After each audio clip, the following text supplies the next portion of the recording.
Welcome to the Natasha Helfer Podcast. To help keep this podcast going, please consider donating at natashahelfer.com and share this episode. To watch the video of this podcast, you can subscribe to Natasha's channel on YouTube and follow her professional Facebook page at Natasha Helfer, LCMFT, CST-S. You can also find all her cool resources at natashahelfer.com. The information shared on this program is informational and should not be considered therapy. This podcast addresses many topics around mental health and sexuality and may not be suitable for minors. Some topics may elicit a trigger or emotional response, so please care for yourself accordingly. The views, thoughts, and opinions expressed by our guests are their own and do not necessarily reflect the views or feelings of Natasha Helfer or the Natasha Helfer Podcast. We provide a platform for open and diverse discussions, and it is important to recognize that different perspectives may be shared. We encourage our listeners to engage in critical thinking and form their own opinions. The intro and outro music for these episodes is by Otter Creek. Thank you for listening. Hello and welcome to the Natasha Helfer Podcast. This is Natasha Helfer with my colleague Rachel Larsen, who happens to work at Symmetry Counseling. And today we are very excited to talk about the new change that's happened in the last, 6 to 7 months in the Latter-day Saint community in regards to garments. And why would we talk about this when we're mental health practitioners? Well, we're about to tell you all the reasons why. Before we get into it, I just wanted to give a few shout outs. So my new Navigating Ethical Non-Monogamy group is coming up in just a week. It starts next Tuesday night. So if anybody's interested in that topic and wants some support and help, it's from 7:30 to 9 o'clock p.m. on Tuesday nights for 7 weeks online, so anybody can join. I also have a mixed orientation marriage group starting in about, 3 or 4 weeks, I forget, but that will be on Thursday nights, again from 7:30 to 9. So if you're dealing with any type of mixed orientation marriage and struggling to know what to do about that or how to go forward or not successfully, that's what that group is about. And then I have a religious trauma group coming up as well in the next few months. So make sure you get on my waiting list if you're interested in any of those. We also will be at Sunstone and the Mormon Mental Health Association's annual conference, which are all happening at the end of this month. I'll be presenting 2 different presentations at Sunstone, and we're always excited to see everybody at the MMHA conference. So if you are there, make sure you stop and say hi at our table. And I think that's all the announcements I have. Rachel, do you have any other announcements from Symmetry? I don't think so. I am also presenting at the MMHA conference. That's right, you are. Day 2. So that's going to be fun for anyone who is joining that. And what topic are you presenting on again? I am presenting on emotional resilience. All right. There you go. So we're excited. Okay. Well, let's dive into the topic. So Rachel, first of all, why don't you say a little bit about yourself, who you work with, and where you're at, because I didn't introduce you very well. Oh, sure. No problem. My name is Rachel Larsen, and I am a CMHC, clinical mental health counselor is what that stands for. And I generally work with emotional regulation and unprocessed trauma and relationship structuring and restructuring.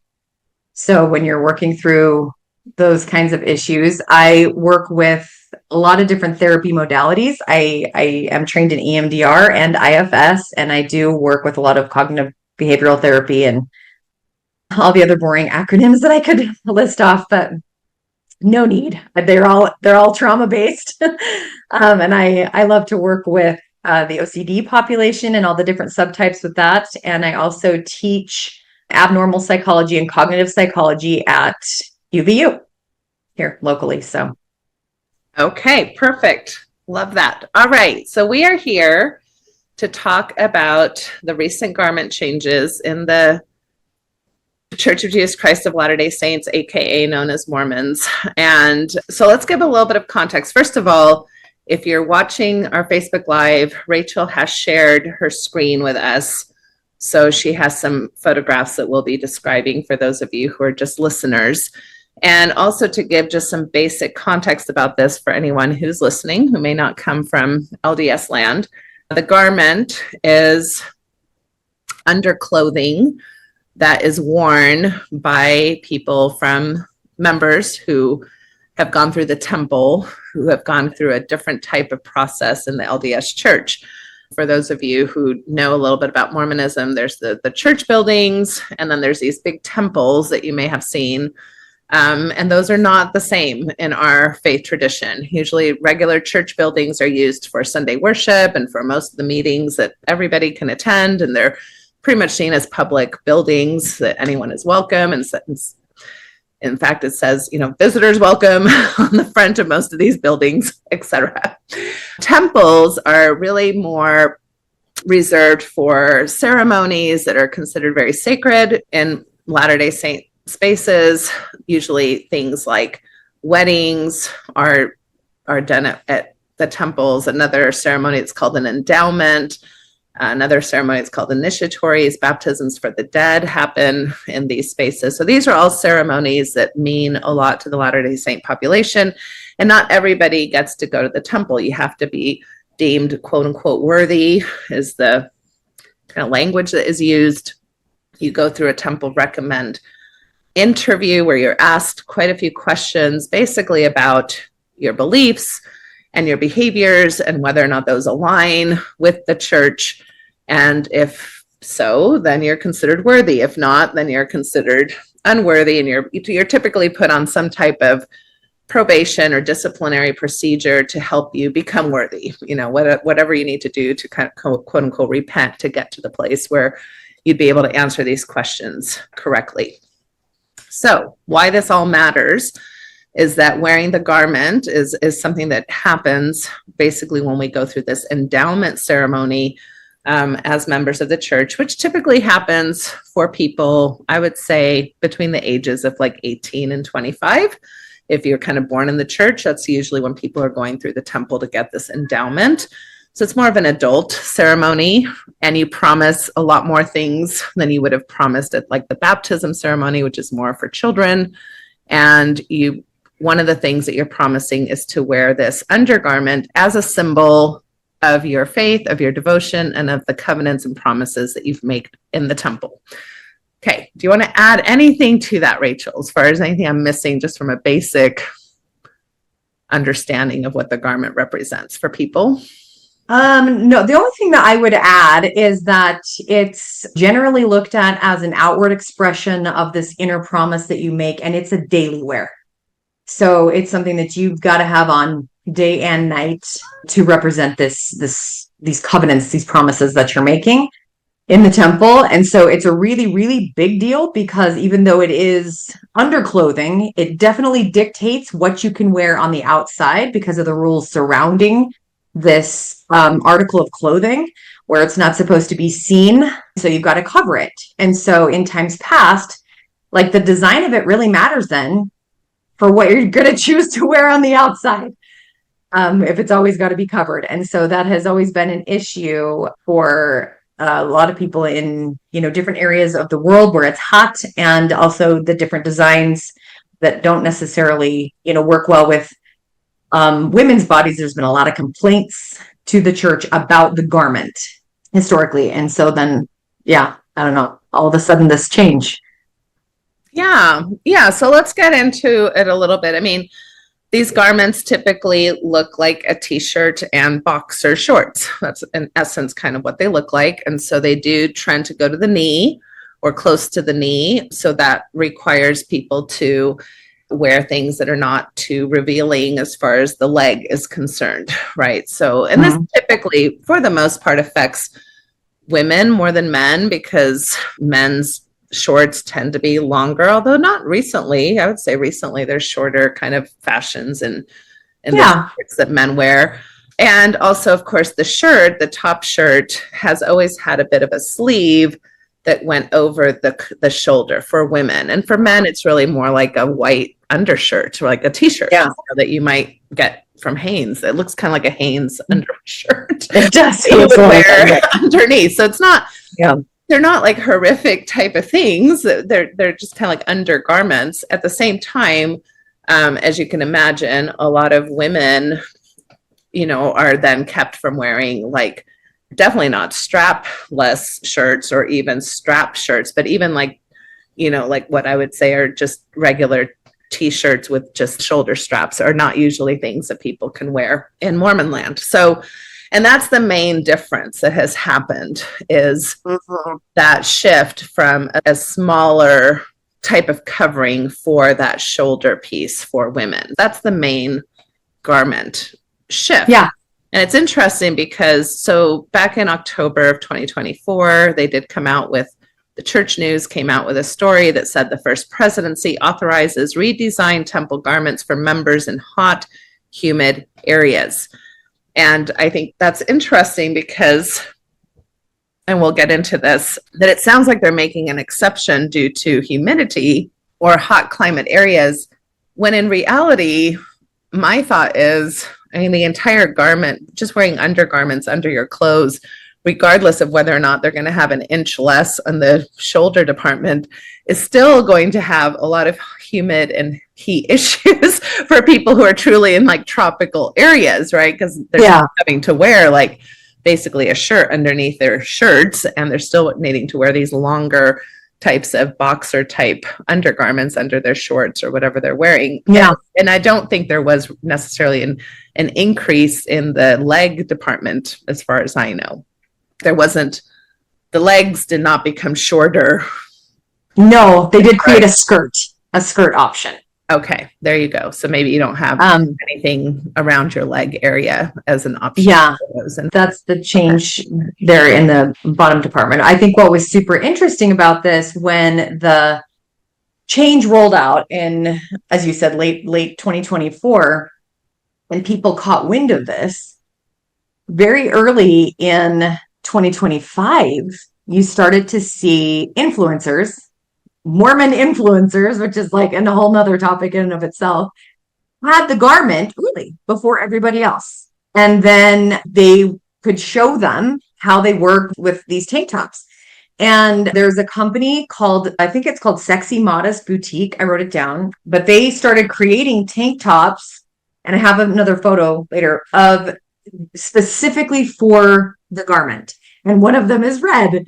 And then this ad, they used to be called Mormon ads, but this is called a New Era poster from 2001, showing, as you can see, essentially the same tank top.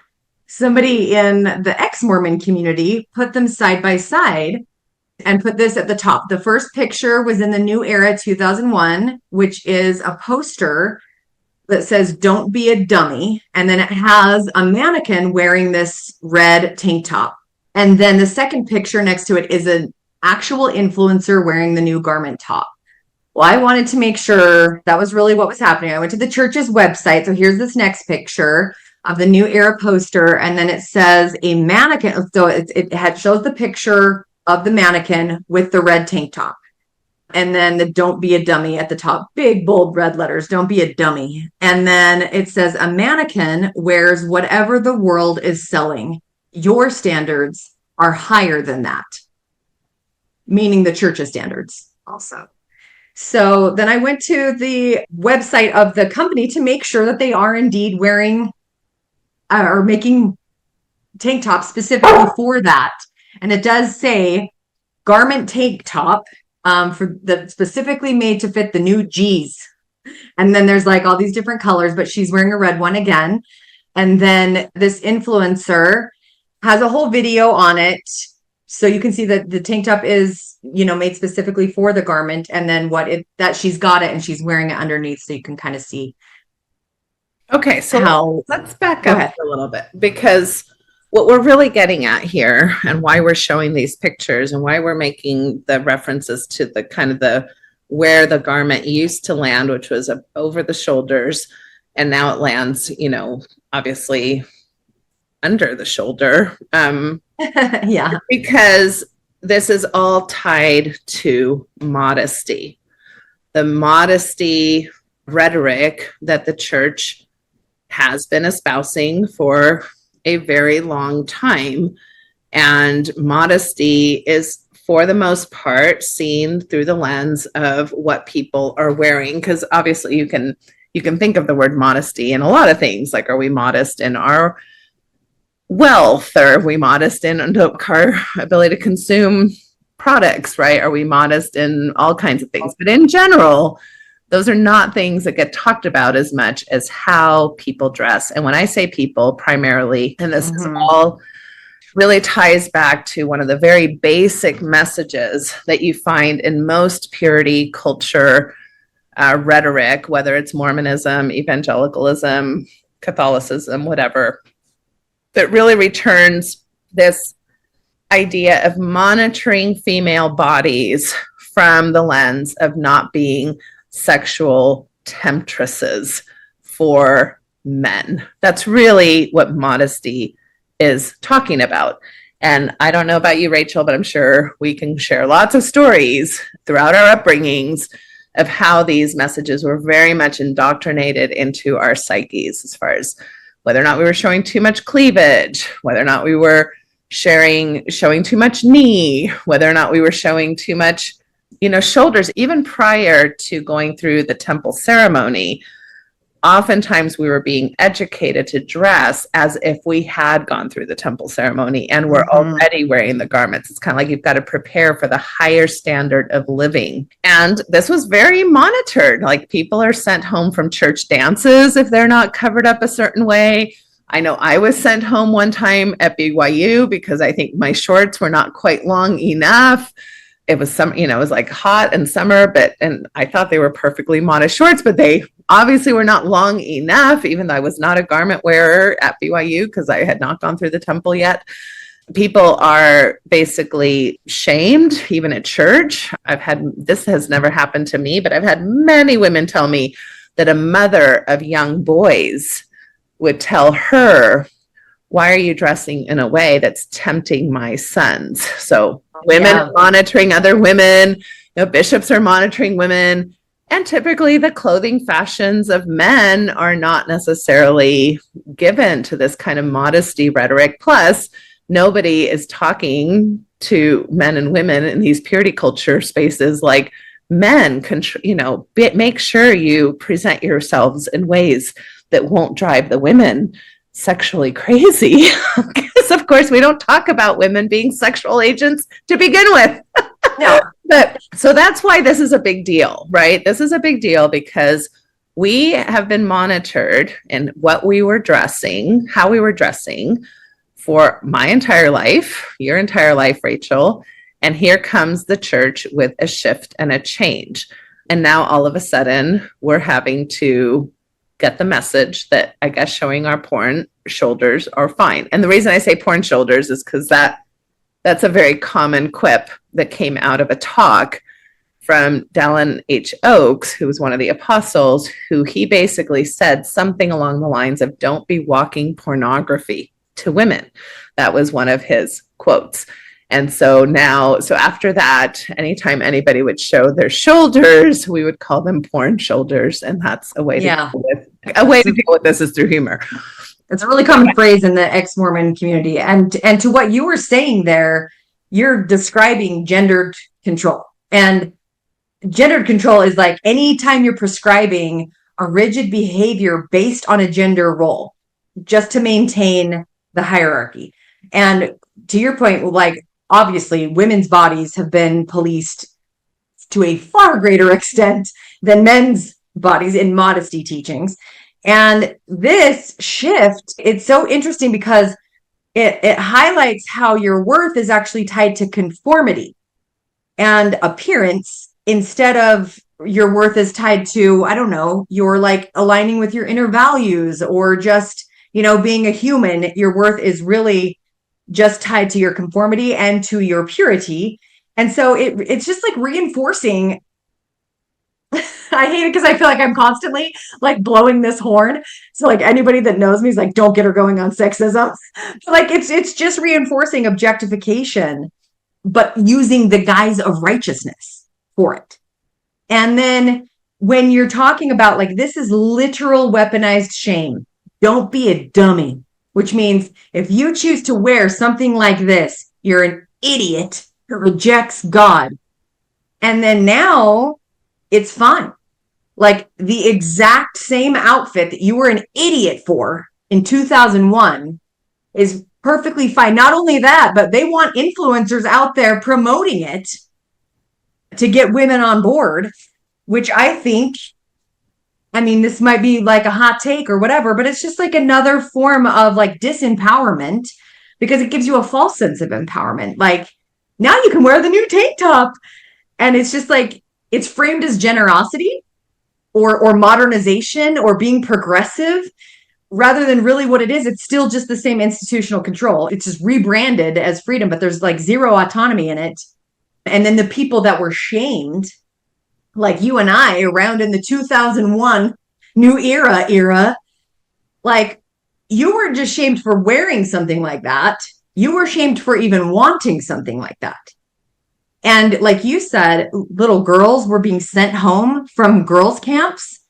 I witnessed in my own ward building a 3-year-old having someone like point at her for having a sleeveless, adorable, by the way, Easter dress, but it was just sleeveless, just like that.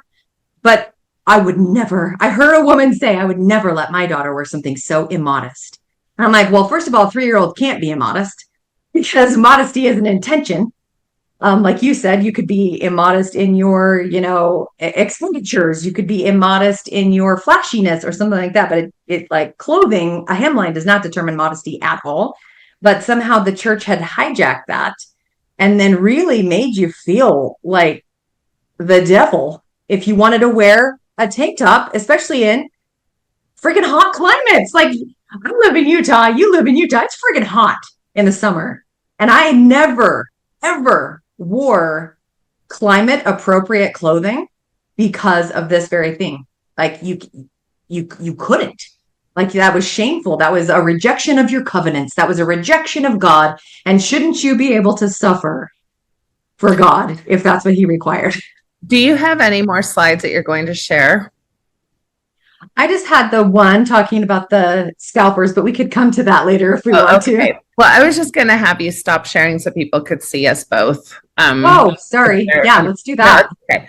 But it's just there for those of you who are just listening. If you want to see the pictures that Rachel gathered, it was both on my Facebook Live or in my YouTube channel. You can look at it there because I do think they're really interesting. And as you're talking about the definition of modesty, I'm actually looking it up. And the definition, as far as the regular definition, is modesty generally refers to a virtue encompassing humility and decency in one's behavior, speech, and appearance, right? And so in general, though, we forget everything other than just the appearance when we're talking about modesty and purity culture, high demand religions. So let's go back a little bit to what you were saying in the sense of, okay, why would Rachel and Natasha feel upset about this instead of seeing this as progress, right? Like, okay, well, now maybe the church isn't being as strict. They're allowing for women to have, more variety in their clothing options and choices. It is good that they're thinking about the climate, although again, I feel like that's not really addressing the issue when you still have to wear, these undergarments. And we're also not going to necessarily get into this a whole lot, but I do want to just be clear that the garment hasn't just been about issues with dressing in certain ways. For a lot of women, especially because these are heavy materials, they're not necessarily made in a high quality way. They're cheap and they're processed very quickly through, factories so everybody can afford them, and they're not like high quality things. The reality is that for a lot of women, wearing the garment leads to things like higher levels of yeast infections, urinary tract infections, etc. And that's been a huge complaint. And I haven't seen anything in regards to the consideration of that for, women having these extra layers of clothing. We know through sex therapy that this can affect things like extra moisture in the groin area, extra sweat, or extra layers are not good for even basic issues like lichen sclerosis or vaginismus or any type of vulvar type of just like rash or any type of sensitivity that people might have. So that's been an issue in of itself. And I think the there's a big story came out about that. I think that even made it to, I want to say, the New York Times, or one of these like higher levels, so the issues with the garments are not just, oh, I want to wear sexier clothes. Although in reality, yeah, we do want to wear sexier clothes. Imagine that. Imagine women wanting to feel sexy and attractive in the clothing of their times and of their peers. So why would me and you be upset and not just be celebrating the heck out of this move that would allow for more flexibility? What do you have to say about that? Because I have definitely a lot of things to say about this. I have so many things to say about that.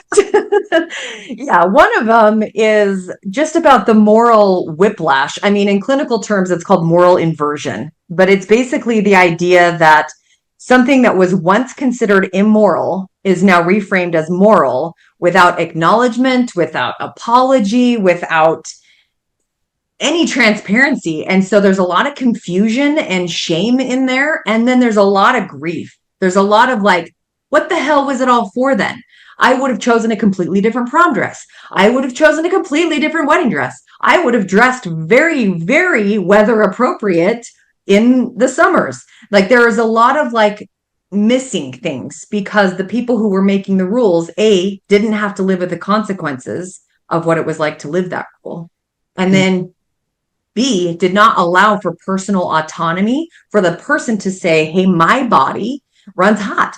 My body prefers this or whatever. And so just the autonomy of being able to choose a daily wear thing. And I mean, I have a lot of opinions about autonomy in promises anyway. If you're going to make a promise, if I'm going to make a promise, I feel like I should be able to choose the words of the promise. I should be able to choose the terms of the promise. And if I've got to have an item, a daily wear that's going to represent that, I should also get to pick that. So if I want to use a bracelet instead, or a necklace instead, or a belt, or whatever it is, I should be able to choose the terms of that based on my comfort level. But this is like saying that they always have all of the control, and then they get to decide for you what is appropriate and when. And then you're just supposed to move with that. No matter what it is, it doesn't really matter. I heard an influencer talking directly about like, why are so many people upset about the garment change? Like, it's the same as the covenant people in Moses's time where they had to sacrifice animals. And then all of a sudden they didn't have to sacrifice animals anymore. Did that mean the sacrificing of animals, God hated that, or that they shouldn't have done it, or that it was useless? No, of course not. God loves every sacrifice. But I think at the heart of that is, first of all, am I required to make a sacrifice that makes me uncomfortable every single day? And am I never allowed to choose the parameters of my own promises? And this is basically saying, we choose the parameters of your promises and we can change them at any time. And even if you feel like, if I thought that it was fine to show my shoulders back in the day, it wasn't, but now it is. And so like they get to choose when and how and all that. And I just feel like that's an autonomy issue that is now coming to light that is like so stark. All the control belongs over there. And it wasn't right until they say it was right, even when they change their minds. Yeah. Haley Harlan, by the way, drops a comment and says, I almost got kicked out of the BYU pool as an 11-year-old in a tankini that fully covered my stomach. They gave me a t-shirt to wear over my swimsuit. So that just is one more example. And again, of how this is being done to very young girls, right? You mentioned the 3-year-old. We're talking about 11-year-old who probably isn't hardly even developed yet, but we're, in a sense, we're sexualizing all female bodies, regardless of age or development, because it all has to fit this parameter. But I want to return to two things that you're mentioning right now that I think are important. One is autonomy. Well, the reality is that's not a very important value in high demand religions. High demand religions were not based on autonomy. They're not really meant to respect autonomy. And in fact, autonomy is seen as quite frankly, dangerous to the system. So that's part of the issue that we're coming across in the 2000s, I would say, and even the late 1900s, is that we started through kind of mental health movements, through American just kind of value systems, through a lot of different things to say, no, the individual matters. And the individual has a right to things like informed consent has a right to self-determination. And in fact, we, through a mental health lens, see benefits to that versus this other option, which is conformity, having to blend in order to prove your worth or to be accepted by that community. So right off the bat, mental health principles are going to be somewhat in conflict with high demand religious principles, which are conformity, obedience. We know what's best for you. If you do these things, your life will be blessed and good, versus kind of this mental health lens of you need to figure out what's best for you, what lands best for your body. And if you can't be clear about your boundaries and informed consent, that's going to lead to potentially really PTSD at some level or another. So right off the bat, we're dealing, when you mention autonomy, that's a problem. Now, the second problem that you mentioned is no acknowledgement. No acknowledgement.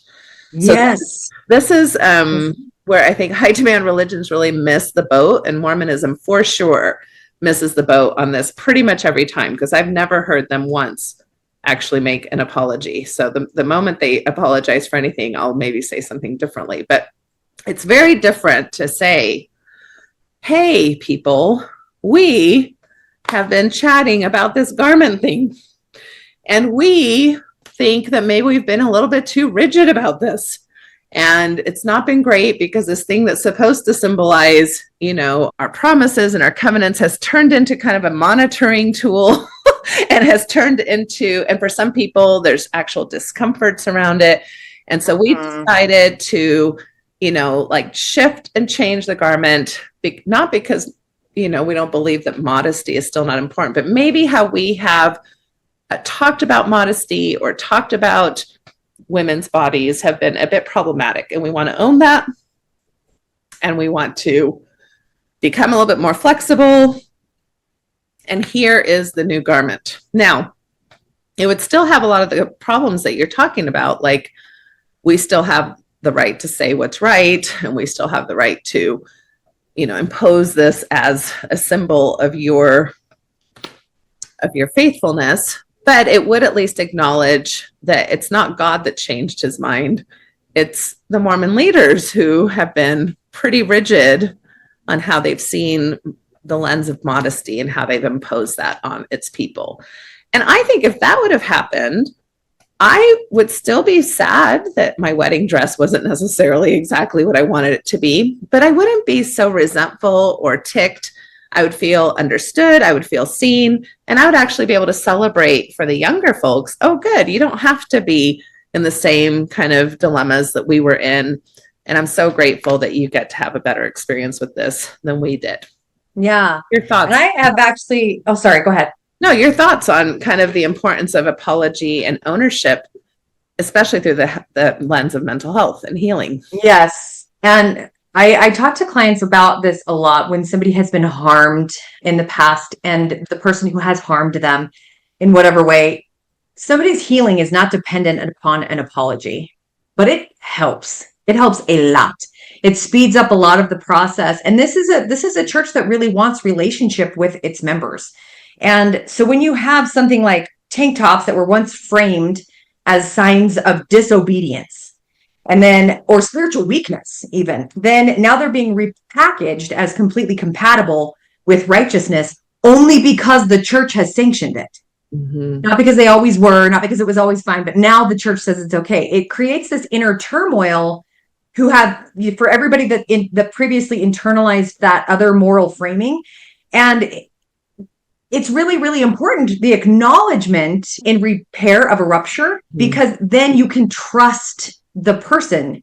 It's not like when you have this gaslighting or this no acknowledgement, you can't trust that something's always going to be that way, because that person has never even acknowledged that there was anything wrong. So it's like they still have the power, it's still on their terms, and it can still change at any time. But to be able to acknowledge why the change was made, and that the past created some turmoil, and that's probably why the change was made, that goes a long way in repairing that rupture and being able to trust. But I mean, like, speaking of trust, when you're talking about like the autonomy that comes along with this, because women were taught, right, that dressing immodestly was against spiritual law. So dressing modestly was spiritual law. It wasn't just preference. This was actual doctrine. This is a spiritual law. So then you change the rule, but you do it without transparency. It implies that personal revelation or critical thinking only yield to institutional shifts. So then that person is always spiritually dependent. Because like what you were saying, you can't apply critical thought. You can't apply autonomy and say, this is right for my body. You can say, I'll wait, and hopefully the leaders will come around to knowing what's right for my body. And that really, really teaches people, especially women in this situation, to distrust their own wisdom and then to distrust the idea of body autonomy. Like, I shouldn't have it. I shouldn't be able to decide for myself. I should wait until those leaders say. And without the transparency of like admitting anything, like when the For the Strength of Youth pamphlet changed and it said that like, they're not like harping on the whole like nose piercings and tattoos or whatever. Somebody said to me, oh, hey, like Rachel's been saying this for a long time. And I was like, yeah, I would like you to think that. Does it mean that I was wrong until now I'm right? Or were they like wrong the whole time to try to police that? Like who gets to decide what's right for a person's body? And I think what's really hard in this situation where we saw the ex-Mormon community erupt and even some in the active membership erupt about this is because there is no addressing what happened before when you were literally being called a dummy for dressing like this. And now it's like completely compatible. It's very difficult. Yeah. And dummy, I mean, I guess that's nicer than harlot, slut, temptress. Yeah. I mean, quite frankly, those are the things that we were called or implied, that we right. were. Yeah. I guess I'll take dummy over some of those other terms, or at least how they landed in my body. Those terms when I was younger was very difficult. And I think, again, as folks who are, I'm a sex therapist, and I know you're kind of heading in that direction. When we talk to a lot of women who come from this particular faith tradition, it really is a divorce very early on within their kind of nervous systems between sexuality, sensuality, sexiness, all of those things that have to do with like sexual attraction and acknowledging desire for sex and acknowledging passion and those feelings of want. And they're all encapsulated in this kind of negative word called lust. Versus like your righteous self, your righteous, holy, virtuous, daughter of God type of identity formation, right? So it's very difficult to consider yourself a righteous daughter of God and a sensual, sexy person who enjoys having sex. Like that, it's almost impossible to really consider that. And the only way you can consider that is post-marriage, but then that again, like developmentally skips so many parts of your sexual development, from ages 10, 11, 12 to later teens to emerging adulthood until you do get married. That is very hard by the time they're married, that divorce has already occurred for many, many women in the church. And then I'm seeing, like much more so than in the mainstream public, I'm seeing these, high, low libido challenges that typically come in with heterosexual couples where the wife is low libido. That's not always the case, not even in Mormon land, but it seems to be much more so the case than I would say in the public mainstream. That's the shift that happens. And a lot of these women who are just looking at me, especially, and we're in the middle of our Reclaiming Female Sexuality group that you're a part of as well. And you just see these women just really struggling to know themselves, know their bodies, know their desires, their fantasies. And I think as you're talking about even this garment thing, who gets to decide who changed the garment rules, right? Was it a woman? Did we get a message from the General Relief Society president that, hey, we as the General Relief Society presidency have decided that this is better for women's bodies? Even that would feel a little bit less misogynist, but no, it's men who get to decide again in our tradition. It's men who need to make sure the checks and the approvals are all run through, the priesthood power of being able to make a decision about what women can or cannot wear, how they will be perceived, whether or not they will be able to be deemed righteous or not, and whether or not they will be deemed too sexual or not sexual enough, which is at the heart of so many stories that we hear in our offices. So many stories. I mean, as we're looking at this, the company that's making the clothing is called Sexy Modest. Like, there's such a pressure to be sexy, such a pressure to be modest, without the autonomy to choose. Do I really want to be sexy? Lots of times we might. Lots of times we might not. Do I really want to be modest? What does that even mean? And who, like, to your point again, like, who gets to decide? And there was a really good, I don't know if you've heard of the podcast, I'm sure you have, called At Last She Said It. And the hosts had a guest on that had really gone toe to toe with the guy in charge of the garments. It is a guy. And she had a whole PowerPoint presentation for him on why the garments needed to be modified for women.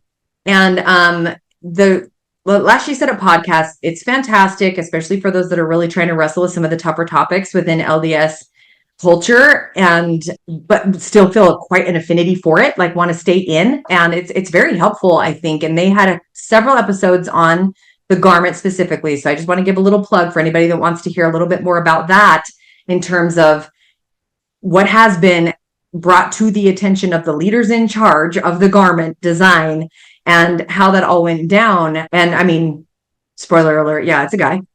I'm stunned. He's an older gentleman who couldn't even talk to the guest that they had on about menstruation. He couldn't even talk about the issues with menstruation with her. It made him very uncomfortable. And she's like, how are you going to be in the design world for women's underwear without being able to even speak about menstruation, let alone have that be a consideration in what you're designing? And my big takeaway was like, what are you doing in the underwear industry? Like, you're not using great materials, you're not using great designs. And so it's really, really difficult here, I think, when we're talking about autonomy that has a high demand church, that it's also like a high control environment.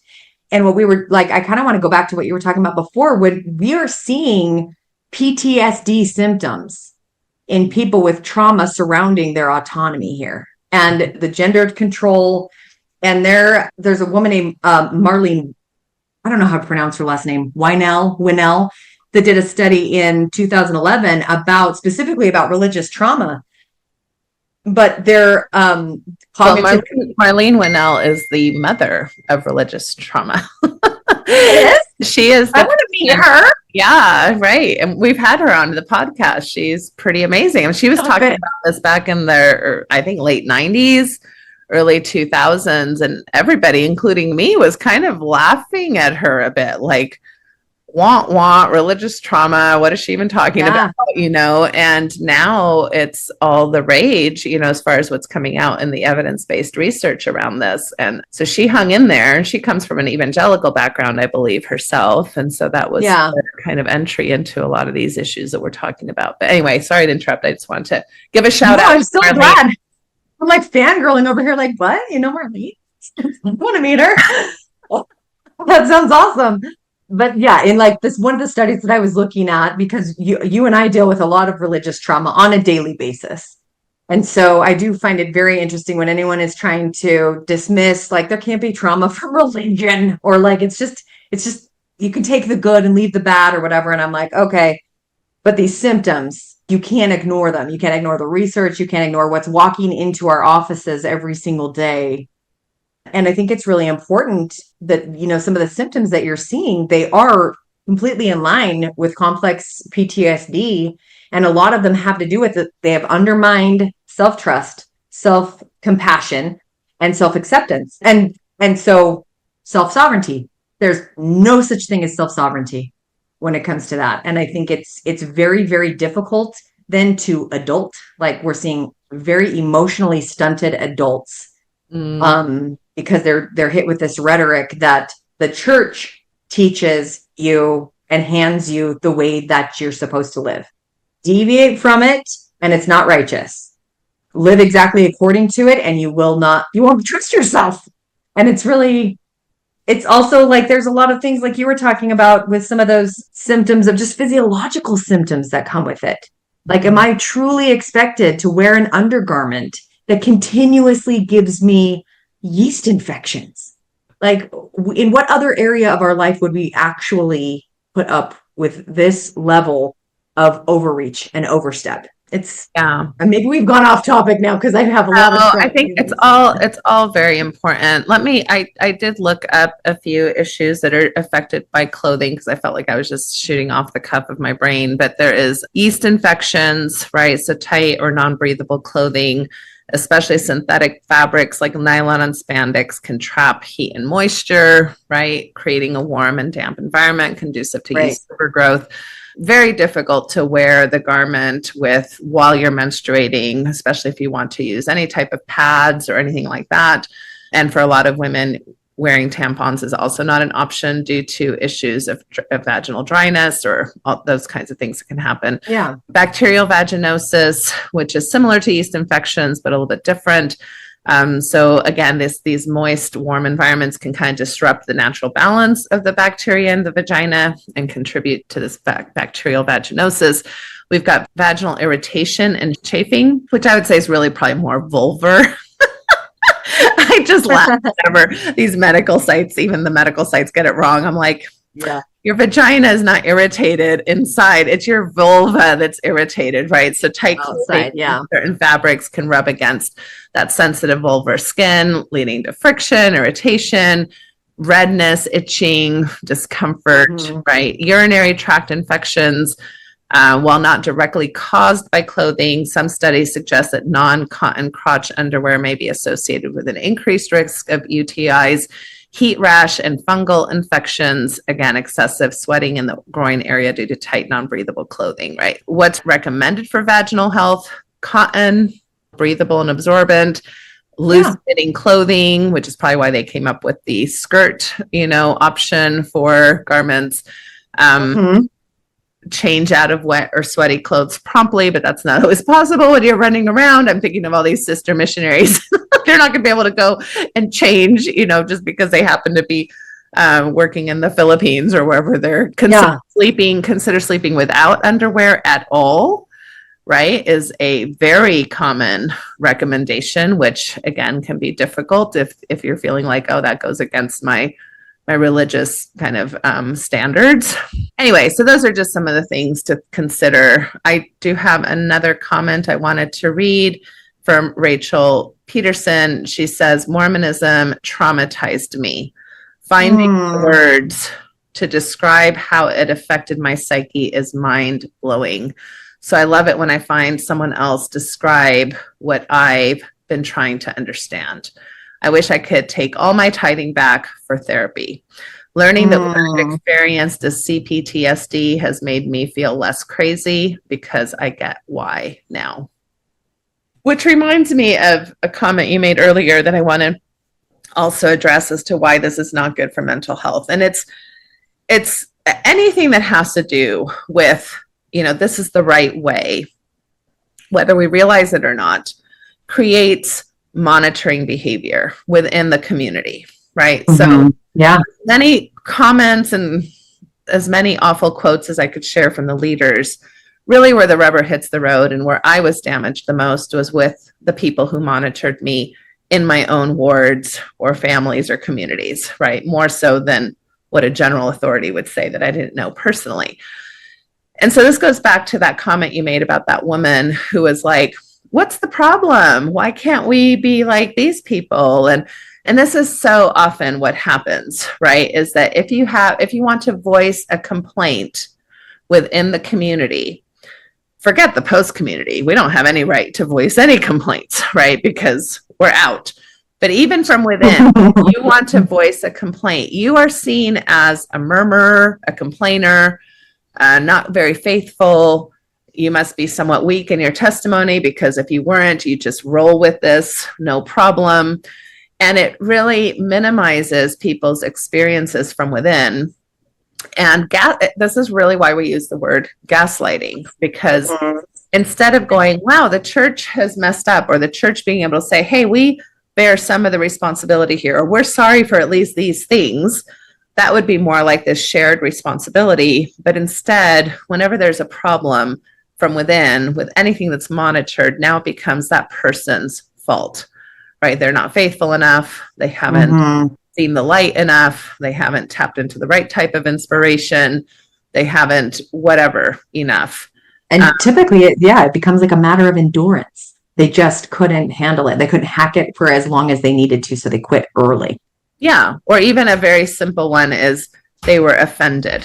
So Isn't that silly that this person was offended by actually the church making progress, ha ha ha ha. And everybody kind of does that. Ha ha ha ha. Like that's so silly. And it really minimizes people's lived experiences. And that's what makes a little bit of crazy making. And this person who just commented, that makes me feel less crazy, made me think of that, because when you're within it and something isn't working, right? It. Your mental health is telling you it isn't working, or your physical health is telling you it isn't working. Your emotions are telling you it's not working, but everybody's telling you, well, you're the problem. That is, in essence, crazy making. That's what crazy making is at the most highest level made of, is that something is wrong with me.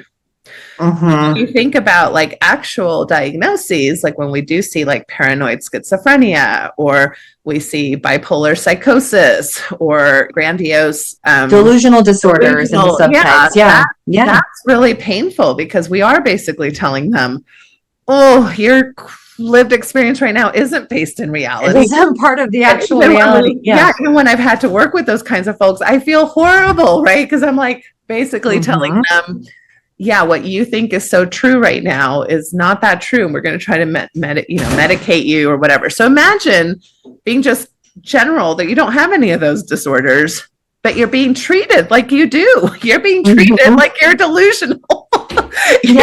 And you start internalizing that, and you start really thinking, this is me. This is my fault, which is, I think, where a lot of that PTSD comes from. Yes. I know we're kind of at the end of our time, and I don't want to take tons of your time. I'm sure we could talk about this forever, but what am I not asking you about, or what are points that you wanted to make that you haven't been able to make just yet? I feel like we covered it really well. What things that I feel like we cannot overstate is that the idea of having your reality messed with, or that because you might have feelings about this, because you might feel mad about the past sacrifices you had to make, because you might feel sad and hurt about the shame that was directed your way, or the guilt you might have felt for wanting to wear a tank top or shorts or whatever, like the guilt that you had felt for not choosing in your mind even clothing that adhered to it. It's so valid. Like, it makes so much sense, because when a change like this happens, it just feels like all of a sudden you're the one that's like, you had to sacrifice, they didn't. And then all of a sudden it's like everything that you wanted is given, but it should just be fine with you that it wasn't before. And I think that's really, really tough. That's a tough pill to swallow. And I think it's fine that like all of these, I am not at all surprised at how many feelings are coming up in this community. And how difficult it is to really like try to reconcile what happened to me at a girls' camp when I was told to put a t-shirt on over my swimsuit when the activity was swimming. I couldn't even wear a swimsuit swimming. Just even like choosing for yourself appropriate attire for the activity was frowned upon. And so the feelings that you might have now of like, okay, well, I don't understand it and I feel mad about it. It's just like, I just want to really, really validate all those feelings that people might be having, that the reality is now being messed with. No, and I'm with you. I want to validate all the feelings, right? From like maybe the Orthodox LDS woman who's in her 70s and is like, this is my worst nightmare coming true. I don't want to have to wear, smaller clothes and even maybe uncomfortable, because this has been her programming her whole life.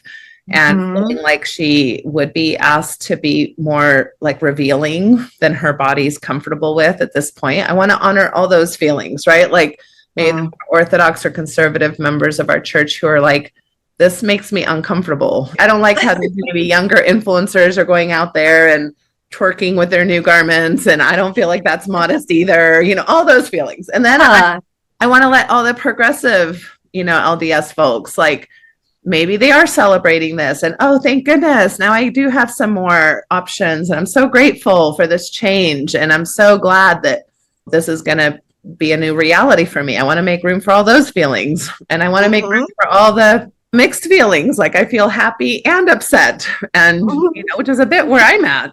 I'm like upset for my own lived experience and for all the crappy ways we were monitored in ways that were not healthy for us. But I'm also very thrilled that we can make some progress in the department of being a little less rigid in how we're going to draw the lines between what body parts are okay or not okay to show. Yeah. And then there's the people who are just pissed and hurt and betrayed and feeling like this is just one more notch in my religious trauma, like never ending feelings of when is this ever going to end? These senses of, and then nobody validating my experience except for maybe other post-Mormons or things like that. So the feelings are complex. What I'm not okay validating is the judgment of everybody else's feelings. No, I don't love that. I feel like if you're excited, there's probably good reasons why you're excited. And if you're pissed, there's probably pretty good reasons why you're pissed. And I think that's okay. And one thing I did notice in that slideshow, I had a picture of an Instagram influencer who's laughing about all this because there's some of those Mormon influencers are scalping the garments, and they were able to get a hold of the garments ahead of everybody else, and then just started reselling them, which at really high prices. I was like, who's paying them? But it was also so interesting to see like that became a thing because people want this. Yeah. Like they want it so bad. They're excited about this change. And I think it's okay to like celebrate that this feels like a win for them, which is great. I have my own feelings about it, which are different than that. But it like the fact that somebody is excited about this because now they get to wear their garment that they feel is very special to them and represents that promise that they're making, and they get to do it in more of a comfortable way than they could last summer, then awesome. That's so great. I think it is for you and I, where we're concerned, to pay attention to the mental health ramifications of a thing like this that affects our community in really, really big ways.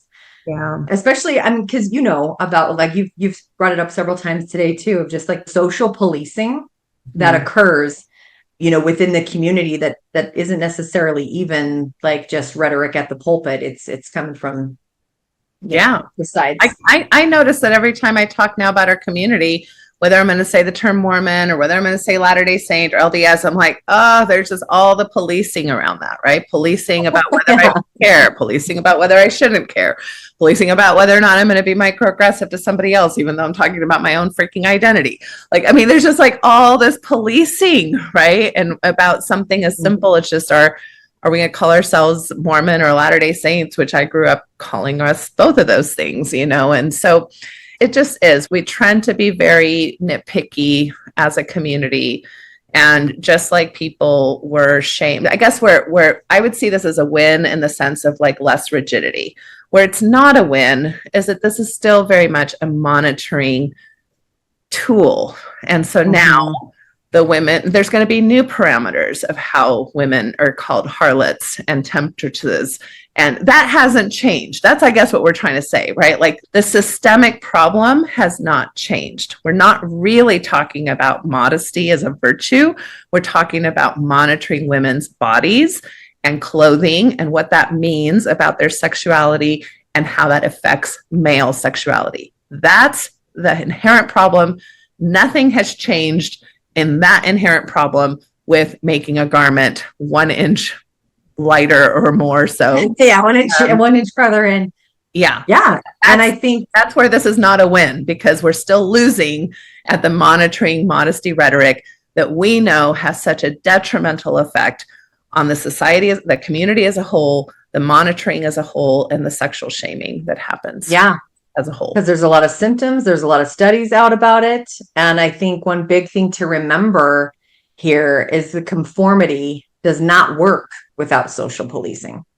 And so when you have a thing like don't be a dummy, that is a way to police somebody right there, and a way to reinforce the type of conformity that really that institution thrives on. It doesn't work unless you've got loyalty and obedience. It doesn't work at all. Yeah. Because it requires a monthly subscription and tons of free labor. And if you don't feel loyal to that institution is not going to work. And so it's got to find ways in order to keep that conformity in place. And it's done through a ton of social policing, to the detriment, especially when you're talking about hetero norms like the patriarchy, when that is so damaging to communities at large. And it's very difficult to undo because it's so systemic. So anyway, I do feel like there's a lot of wins here. And then there's a lot of like almost eye-rolling moments like, okay, well, it didn't actually fix the issue. It didn't fix the issue of the humidity. I'm sorry to say that's not where the humidity problems happen, is in the shoulder. Sorry, they happen in the crotch.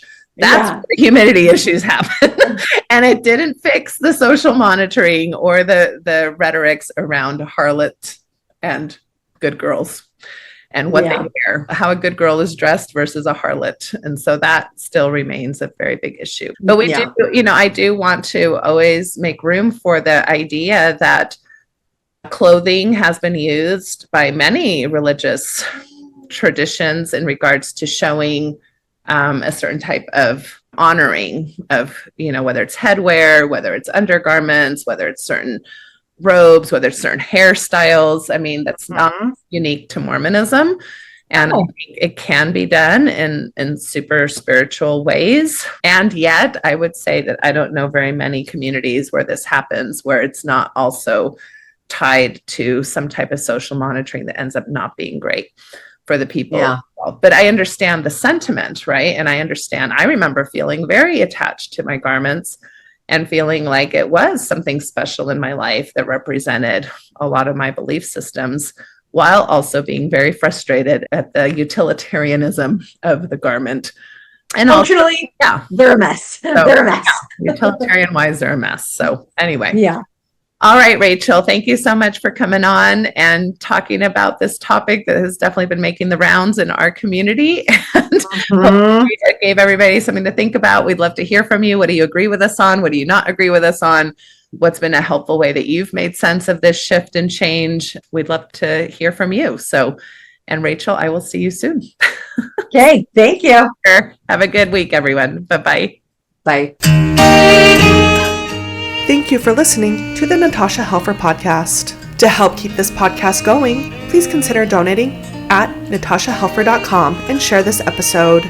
To watch the video of this podcast, you can subscribe to Natasha's channel on YouTube and follow her professional Facebook page at Natasha Helfer, LCMFT, CST-S. You can also find all her cool resources at natashahelfer.com. The information shared on this program is informational and should not be considered therapy. This podcast addresses many topics around mental health and sexuality and may not be suitable for minors. Some topics may elicit a trigger or emotional response, so please care for yourself accordingly. The views, thoughts, and opinions expressed by our guests are their own and do not necessarily reflect the views or feelings of Natasha Helfer or the Natasha Helfer Podcast. We provide a platform for open and diverse discussions, and it is important to recognize that different perspectives may be shared. We encourage our listeners to engage in critical thinking and form their own opinions. The intro and outro music for these episodes is by Otter Creek. Thank you for listening.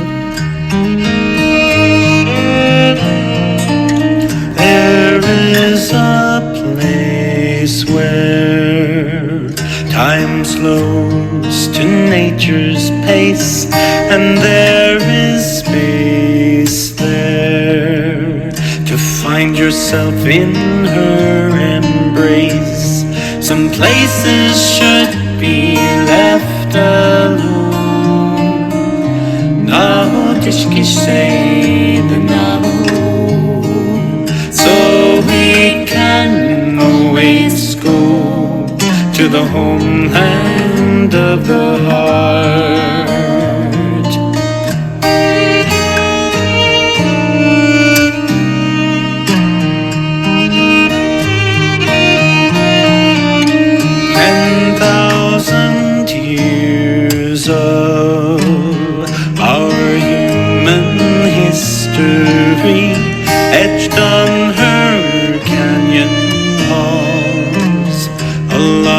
inside Earth's mysteries. Some places should be left alone.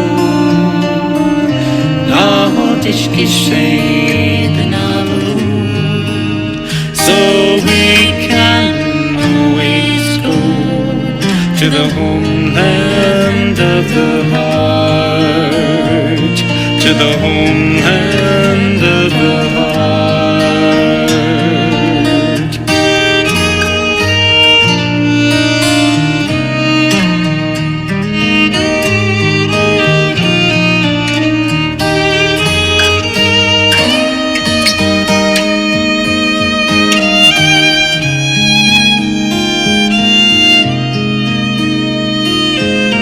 Deep in our cities, we sleep without her stars, yet still her presence sustains us from afar. Some places should be left alone. Något geschehen alone. So we can always go to the homeland of the heart. To the homeland of the heart. To the homeland.